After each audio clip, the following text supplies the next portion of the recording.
जो सबसे झुककर और अदब के साथ मिलता है, सबसे बड़ा कद उसी का होता है। नमस्कार, मैं संजय कुमार सिंह एक बार फिर से एक बहुत ही प्यारी कहानी लेकर मैं आपके सामने आया। यह कहानी एक बुजुर्ग की है। एक बुजुर्ग एक बार एक रेस्टोरेंट के सामने खड़ा था।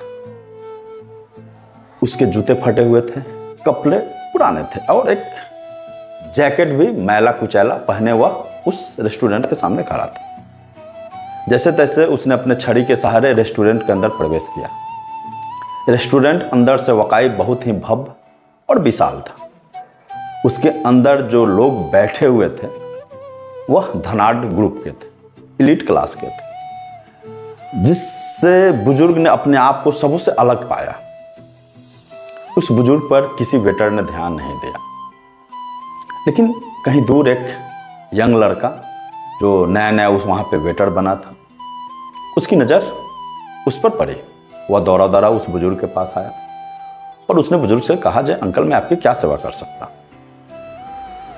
फिर उसने बुजुर्ग का हाथ पकड़ा और पास ही एक कुर्सी पर बैठाया, उसकी छड़ेल ली और वहीं टेबल के नज़दीक रख दिया। फिर उसने उस बुजुर्ग से पूछा, अंकल आप क्या लेंगे। उस बुजुर्ग ने एक कप कॉफ़ी और कुछ नमकीन का ऑर्डर दिया। फिर वह लड़का जिसका नाम लक्की था, वेटर, वह चला गया। जाते जाते उसने उस बुजुर्ग से कहा, जय अंकल, इस बीच में अगर आपको किसी चीज़ की ज़रूरत हो तो आप मुझे कॉल कीजिएगा, आप मुझे आवाज़ दीजिएगा, मैं दौड़ा दौड़ा आ जाऊँगा। कुछ ही पलों में वह एक गर्मा गर्म कॉफ़ी और कुछ नमकीन लेकर आया। बुजुर्ग ने अपना नाश्ता किया। फिर उसने उस वेटर को कुछ पैसे दिए और बोला, जय कृपया करके मेरा बिल पेमेंट कर कर आओ। वह वेटर चला गया बिल पेमेंट करने। जब बिल पेमेंट कर कर आया, उसके बाद उसने फिर से उस अंकल का हाथ थामा, उस बुजुर्ग का हाथ थामा, कुर्सी पर से उठाया, उसको छड़ी थमाई और दरवाजे तक छोड़ने आया। फिर उसने कहा, अंकल कैसा रहा मेरा रेस्टोरेंट। अंकल ने तारीफ की। फिर साथ ही साथ उसने हाथ जोड़कर कहा, अगर कोई कमी कमजोरी रह गई तो मुझे माफ़ कीजिएगा। फिर कभी आइएगा कहकर उसने उस बुजुर्ग को विदा किया। उसके बाद वह वेटर फिर आया अंदर, रेस्टोरेंट के अंदर, और वह उस टेबल पर गया जिस टेबल पर उस बुजुर्ग ने नाश्ता किया था। तो देखा प्लेट के नीचे एक विजिटिंग कार्ड था, साथ ही साथ टिप्स के कुछ रुपये भी थे और साथ ही साथ एक कागज़ पर कुछ शब्द लिखे हुए थे।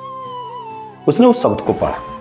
उस कागज़ पर लिखा था, इस रेस्टोरेंट को भव्य बनाने में, इस रेस्टोरेंट को लोकप्रिय बनाने में तुम्हारी बहुत बड़ी भूमिका है। आज मैंने अपनी आंखों से देखा।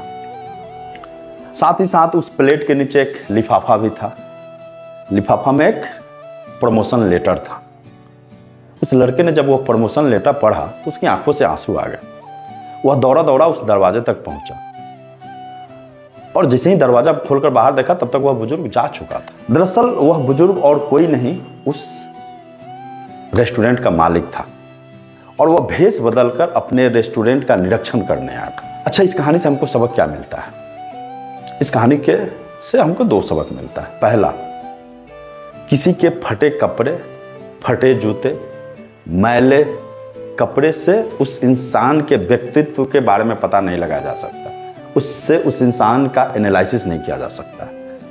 दूसरा, इस कहानी का पहलू यह है, जब भी आप काम करें अपने काम को बहुत ही ईमानदारी से करें और अपने बड़ों का, अपने बुजुर्ग का सम्मान करें। अगर यह कहानी आपको अच्छी लगी तो कृपया लाइक, कमेंट एंड सब्सक्राइब जरूर कीजिएगा। फिर से बहुत ही जल्द मैं फिर से एक बहुत ही अच्छी कहानी लेकर आपसे मिलता हूं। तब तक आप अपना बहुत बहुत ख्याल रखिएगा। आप खुश रहिए, स्वस्थ रहिए, सुखी रहिए। धन्यवाद।